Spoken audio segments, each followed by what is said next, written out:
Kim Jong Un, perezida w'igihugu cya Koreya y'Amajyaruguru, umugabo ufatwa nk'umunyagitugu mu bihugu by'Uburayi byose ndetse no ku isi yose, akaba afatwa nk'umunyagitugu wa mbere kurusha abandi. Waba ujya wibaza cyangwa se utekereza ubuzima Kim Jong Un abayemo, yaba amazu atuyemo, amamodoka agendamo, umutekano aba afite cyangwa se ababa bamuri hafi, yewe n'ibindi byinshi. Wowe icyo usabwa ni ukureba iyi video ukayigeza ku musozo kugira ngo ubashe gusobanukirwa. Njye mugiye kubana muri iki kiganiro nitwa Dani.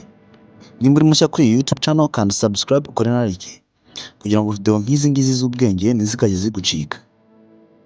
Perezida w'igihugu cya Koreya y'Amajyaruguru Kim Jong Un yavutse mu mwaka w'1982, avukira mu murwa mukuru w'igihugu cya Koreya y'Amajyaruguru Pyongyang.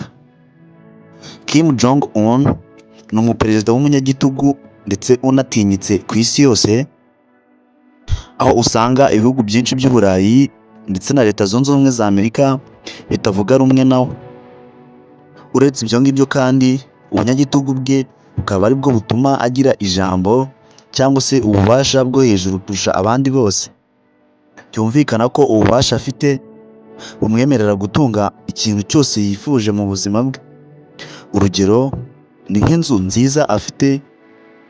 Iyi akaba ari inzu yagaragaye mu mwaka w'2018 ubwo Minisitiri w'Ingabo w'igihugu cy'Uburusiya yagiriraga uruzinduko mu gihugu cya Koreya y'Amajyaruguru, na cyane ko ari ibihugu bifitanye ubucuti cyangwa se umubano udasanzwe.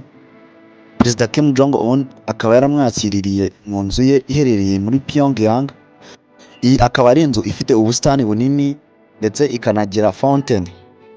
Gusa kumenya agaciro k'iyi nzu bikaba bigoranye. Perezida Kim Jong Un akaba afite n'indi nzu iherereye ku kirwa mu majyaruguru y'umujyi wa Pyongyang.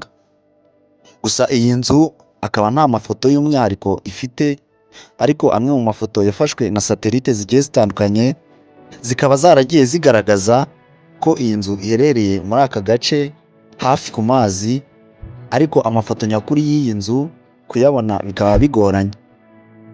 Uretse izi nyubako kandi, bikanavugwa ko Perezida Kim Jong Un afite inyubako zirenga 17 mu gihugu cya Koreya y'Amajyaruguru hirya no hino zigiye zitandukanye.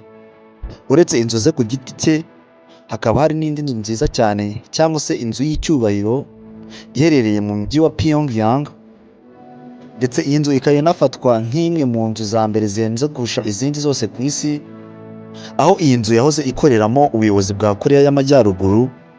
Gusa Perezida Kim Jong Un akaba yaraje gukuramo ibiro byose byakoreraga muri iyi nzu, maze ubundi ayigira inzu y'urwibutso ishyinguyemo sogokuru we, ndetse sogokuru we akaba anafatwa nk'intwari cyangwa se fondateri w'iki gihugu cya Koreya y'Amajyaruguru.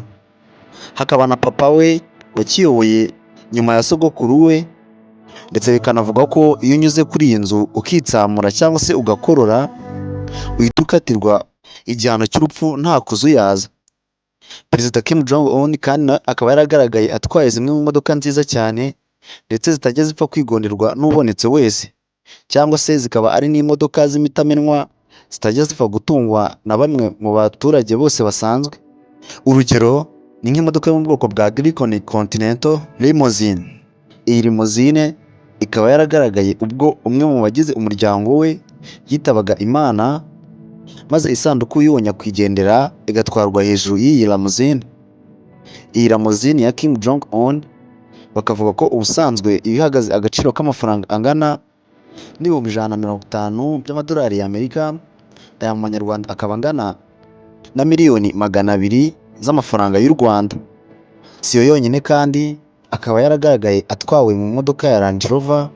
Gusa iyi Range Rover ubusanzwe agaciro kayo ikaba igura ibihumbi 60 by'amadolari y'Amerika, ariko hakiyongeraho ikoranabuhanga ndetse na antibare biba bikoze muri iyi modoka, igahita igura ibihumbi 170 by'amadolari y'Amerika. Aya mu manyarwanda akaba angana na miliyoni 260 z'amafaranga y'u Rwanda. Kim Jong Un kandi akaba atunze n'indi modoka nziza cyane yo mu bwoko bwa Lexus LS. Iyi modoka ikaba ihagaze agaciro k'ibihumbi 200 by'amadolari y'Amerika, aya mu manyarwanda akaba angana na miliyoni 276 z'amafaranga y'u Rwanda. Gusa ubusanzwe iyi modoka ikaba itajya igeza muri iki giciro cy'amafaranga, ariko bitewe n'ubwirinzi cyangwa se bullet proof ikozwemo, ikaba byaramusabye kwishyura aka kayabo k'amafaranga. Uretse izi kandi akaba nabwo aherutse kugaragara atwaye indi modoka yo mu bwoko bwa Lexus LS 580. Iyi nayo ikaba ikozwe muri bullet proof cyangwa se antibar, akaba yarayiguze ibihumbi 250 by'amadolari y'Amerika. Aya akaba angana na miliyoni 332 z'amafaranga y'u Rwanda. Perezida Kim Jong Un kandi akaba anagendera mu modoka yo mu bwoko bwa Mercedes Maybach S600. Iyi akaba ari imodoka akunze kugendamo cyane, ndetse bikavuga ko ifite agaciro kangana na miliyoni 1 y'amadolari y'Amerika. Aya mu manyarwanda akaba angana na miliyari 1 na miliyoni 330 z'amafaranga y'u Rwanda. Uretse izo ngizo kandi hakaba hari n'indi nama aherutse kwitabira. Amafoto akaba yaraje gusakara kuri interineti hose ko muri iyo nama yari yaje mu modoka yo mu bwoko bwa Rolls Royce Phantom. Iyi akaba ari imodoka twagiye tubona mu butunzi bw'ibyamamare byinshi, ndetse iyi modoka ikaba izwiho guhenda cyane. Iyi ngiyi akaba yarayishyuye akayabo kangana na miliyoni 1,500,000 by'amadolari y'Amerika. Aya mu manyarwanda akaba angana na miliyari 2 na miliyoni 525 z'amafaranga y'u Rwanda. Izi modoka kandi tuvugiye aha bikavuga ko ari nk'agatonyanga mu nyanja, kuko bivugwa ko atunze imodoka zirenga 100. Uretse ibinyabiziga byo mu muhanda kandi, Perezida Kim Jong Un azwiho kuba atunze ubwato. Ubwato bwe bukaba buri mu bwoko bwa yati, bukaba mu modo ya 95 Princess.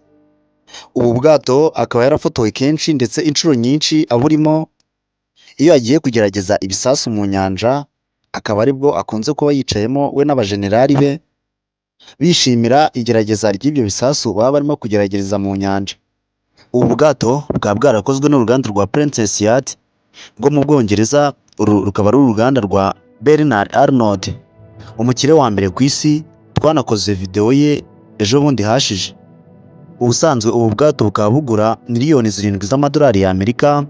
Aya mu manyarwanda akaba angana na miliyari 9 na miliyoni 310 z'amafaranga y'u Rwanda. Uretse mu muhanda no mu mazi kandi, Perezida Kim Jong Un no mu kirere afite indege ye agendamo nk'umukuru w'igihugu mu ngendo zigiye zitandukanye agirira mu bihugu bigiye bitandukanye bifitanye umubano na Korea ya Ruguru. Iyi ndege ye ikaba modo IO-62, ikaba yarakozwe n'Abarusiya. Iyi akaba ari indege nini cyane ifite ubushobozi bwo kujyamo abantu barenga 200. Ikagira igikoni, ikagira ubwiherero, ikagira sale nini yo kuganiriramo we n'abajenerali be. Iyi ndege bikavuga ko ihagaze agaciro kangana na miliyoni 50 z'amadolari y'Amerika. Aya mu manyarwanda akaba angana na miliyari 60 na miliyoni 551 z'amafaranga y'u Rwanda. Uretse ibyo ngibyo kandi, Perezida Kim Jong Un akaba yaragiye agaragara yambaye amasaha ahenze. Amwe muri yo akaba ari nka IWC Profino. Iyi ubusanzwe ikaba igura ibihumbi 10 by'amadolari y'Amerika. Aya mu manyarwanda akaba angana na miliyoni 13 z'amafaranga y'u Rwanda. Ntitwanakirengagiza kandi Pressure Sword cyangwa se sword yo mu gisirikare. Iki kikaba ari igisirikare cy'abagore n'abakobwa gishinzwe gushimisha Perezida Kim Jong Un, ndetse aba akaba ari abakobwa b'intoranywa, aho buri mwaka basimbuzwa cyangwa se bahindurwa. Abangaba bakaba bashinzwe kumushimisha ndetse no kumutera akanyamuneza, aho iyo bari kumwe nawe baba bamushimagiza ndetse banarira cyane, banavuga ko ari we muyobozi ukwiriye. Ibyo ngibyo Perezida Kim Jong Un bikamushimisha cyane. Uretse kuba Perezida Kim Jong Un ari umwe mu baperezida batinyitse ndetse unayoboye igihugu cya mbere mu bihugu bikomeye cyane ndetse cyanateye imbere kurusha ibindi, yaba mu gisirikare n'ikoranabuhanga, ikinyamakuru Forbes Magazine kivuga ko kugeza magingo aya uyu muperezida bigoye kumenya ubutunzi bwe cyangwa se imitungo ye, bitewe n'uburyo ari umunyagitugu, akaba afite n'ububasha bwo kwikorera mu isanduku ya leta uko abishaka. Bityo kumenya ingano y'ubutunzi bwe bikaba bitapfa koroha. Ndabashimiye, njye mwari muri kumwe, nitwa Dani. nsaba wowe mushyashya gukanda subscribe na like kugira ngo izi video ntizikajye zigucika.